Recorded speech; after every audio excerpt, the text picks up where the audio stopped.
अवैध बजरी से भरी ट्रैक्टर ट्रॉली ने एक युवक की जिंदगी छीन ली है।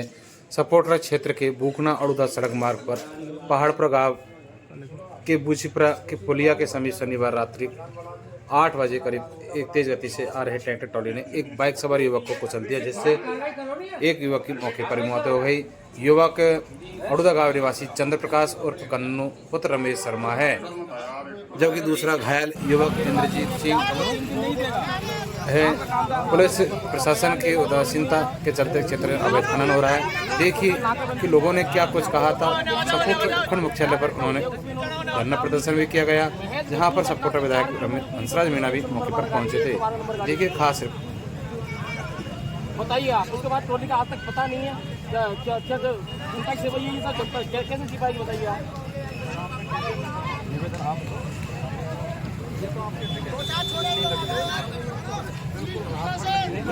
एक बात हम पूछेंगे सर आपसे,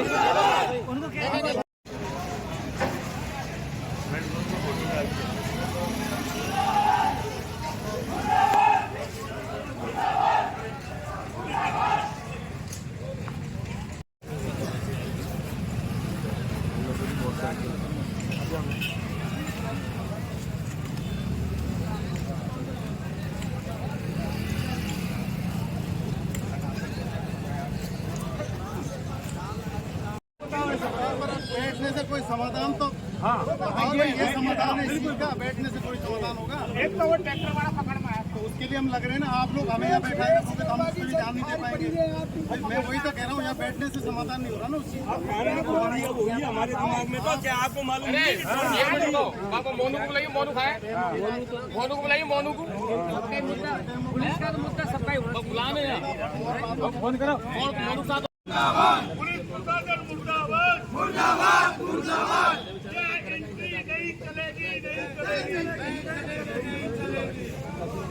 कल शाम को लगभग 7 बजे के लगभग ये दो हमारे गांव की चंद्र प्रकाश और इंदू सिंह दोनों अपने गांव सपोटरा कस्बे से गांव जा रहे थे।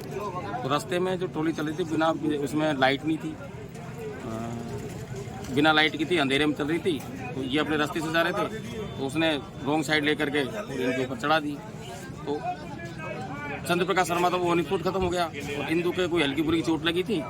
तो इंदू ने अपने घर वालों को अवगत कराया, तो वो आके आए, पुलिस को इन्फॉर्मेशन। क्या मांग को लेकर अड़े हुए अभी ग्राम में? मांग यही है, देखो सबसे पहली बात तो ना, जो सपोटरा में प्रशासन का जो भ्रष्टाचार है, पहली बात तो वन विभाग का, दूसरा पुलिस प्रशासन का। पुलिस प्रशासन ने इन ट्रॉली वालियों को यजमान बना रखा है। यजमान बनाने के साथ भी वो इनको ही तो मारते पीटते, इनको भगाते हैं। इधर पुलिस प्रशासन को पता है कि बजरी बंद है, तो ये हाडोती नाके पे ही उनको रोक सकते हैं। हाडोती नाके से बजरी पास हो रही है तो नारोली नाके पे रोक सकते हैं। ये दोनों जगह से अपनी पता नहीं किस बेस पे कैसे इनको निकाल देते हैं। उसके बाद इनके पीछे गाड़ी लगाते हैं। तो वो जो बजरी वाले हैं वो आनन फानन में अपनी गाड़ी को भगाते हैं, ट्रॉली को भगाते हैं कि भाई इनसे बचना है। इसको लेकर के ये घटना घटित हो रही है। इसमें वन विभाग को और पुलिस विभाग को सतर्क करना पड़ेगा। पुलिस प्रशासन जब तक इस अंजाम तक नहीं पहुंचेगा, बजरी बनास से निकल रही है, बनास से महज 25 किलोमीटर दूरी पे घटना हो रही है। 25 किलोमीटर दूरी में एक चौकी और 2 नाकेबंदी होती है। उन 2 नाकेबंदियों को क्रॉस करके ट्रॉली यहाँ तक पहुंची कैसे? जी अब मांग क्या है? मांग ये उचित मुआवजा मिले उस परिवार को। उस परिवार का वो अकेला वारिस था। और बजरी की ट्रॉलियां जो आनंद फान में चल रही है ना, हम कहते हैं रवन्ना मिले, 1 नंबर में आप बजरी दीजिए, गवर्नमेंट इस पे कार्रवाई करे, 1 नंबर में बजरी दीजिए, सबके मकान बढ़ेंगे, बेरोजगार वो भी मिटेगी। परंतु ये जो पुलिस का जो आंख मिचौली का खेल चल रहा है कि तू तो बजरी लेके निकल, हम रास्ते में तेरे पीछे भागेंगे, तू ट्रैक्टर भगाना और लोगों को कुचलना, ये सिस्टम बंद होना चाहिए। वन विभाग को पता है कि अवैध खनन हो रहा है। बजरी की ट्रॉली पास कैसे हो गई? नाके से 25 किलोमीटर दूर जाकर के घटना को अंजाम कैसे दे दिया गया? 3 नाके पड़े, तीनों नाकों पे से बजरी की ट्रॉली निकल के 25 किलोमीटर दूर घटना कर रही है। तो आंख किसकी मिच रही है? प्रशासन की मिच रही है ना जी। इसमें उचित कार्रवाई की जाए। और ये जितने भी लगे हुए हैं ना, नारोली से सपोटरा तक, जिन लोगों की इस प्रशासन में ड्यूटी है, उनको बर्खास्त किया जाए, यहाँ से हटाया जाए। जी थैंक यू।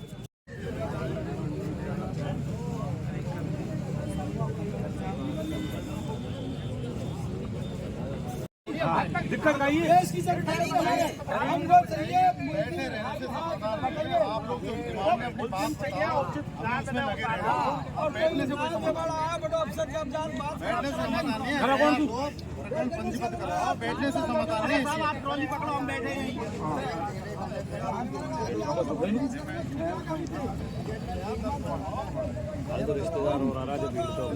लगा भीड़ तो जब बुला सवन को कहते जाम कर दो चक्का 10 दिन ही हो जाए हटो मत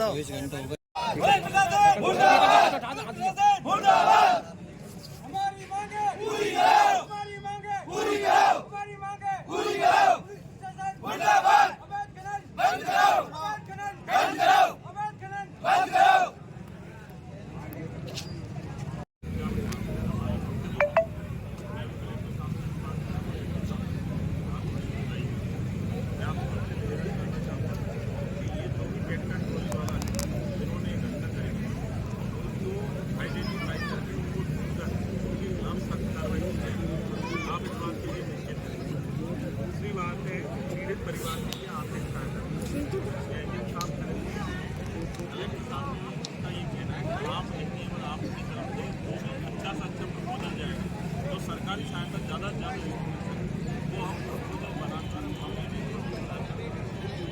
ज़्यादा से ज़्यादा हम सहायता दिलवाएंगे। आप इस बात भाई साहब बनास नदी से कोई निकल रहा है तो आप मुझे बताओ। भाई साहब 22 किलोमीटर दूर की घटना है। बनास नदी से चलने के बाद में एक तो चौकी 4 नाकेबंदी है, उसके बाद में ट्रॉली यहाँ तक निकलते उसमें दोषी कौन है? प्रशासन। भाई साहब आपके जो भी आप बता रहे हो ना साहब, दो बातें। पहली बात तो ये कि सिंगल बजरी की ट्रॉली कोई भी निकले तो आपका गांव बीच में मैं आपके साथ पर डे चल रही है, किसने रोका? दूसरा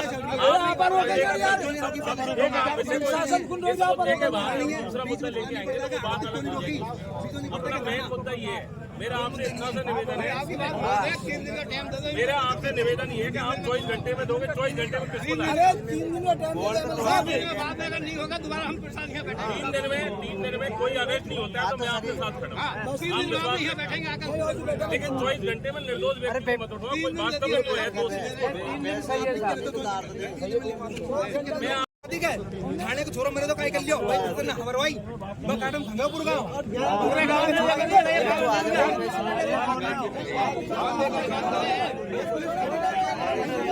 आपकी मांग ली हमने, कोई दिक्कत नहीं है, पोस्टमार्टम करवाएगा। अब मेरा इतना सा निवेदन है, कोई निर्दोष व्यक्ति इसमें फंसे नहीं, वास्तव में जो दोषी है वो गिरफ्तार हो।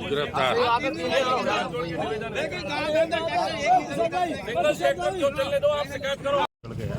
हम सभी इस घटना से पूरा सपोर्टरा परिवार हम सब दुखी है। जो पीड़ित परिवार की आश्रित परिजनों की जो मांग थी, उस मांग पर उचित रूप से उनकी मांगों पर 100% सफलतापूर्वक विचार किया जाएगा। सरकार की तरफ से जो भी ज़्यादा से ज़्यादा मदद हो सकती है इस पर वो मदद की जाएगी। जो भी दोषी, जो पीड़ित परिजन बता रहे, जो भी दोषी ट्रैक्टर ट्रॉली वाला है उसके ऊपर हमने इनको बताया 3 दिन के लिए। उन लोगों ने कहा कि आप 5 दिन में इनकी गिरफ्तारी करो। हमारा मानना है कि जो भी वास्तव में दोषी व्यक्ति है वो गिरफ्तार हो, निर्दोष कोई फंसे नहीं, और दोषी व्यक्ति को निश्चित रूप से हम 3 दिन में गिरफ्तार करवाएंगे। प्रशासन से, हमारी पुलिस प्रशासन से, एसपी मैडम से, कलेक्टर साहब से और एसडीएम साहब ने उनको सारी चीज़ों को लेकर आश्वस्त किया है। आर्थिक सहायता ज़्यादा से ज़्यादा दिलवाएंगे। दोषी व्यक्ति 3 दिन से 5 दिन में गिरफ्तार होंगे, जिससे परिवार के जो आश्रित जन है उनको संविदा के माध्यम से हम लाभान्वित करने का हमारा सर। मेडिकल रिपोर्ट को देखते हुए कितना उनके मेजॉरिटी आई है वो उसको देखते हुए निश्चित रूप से उनको आर्थिक सहायता दिलवाएंगे। Thank you sir.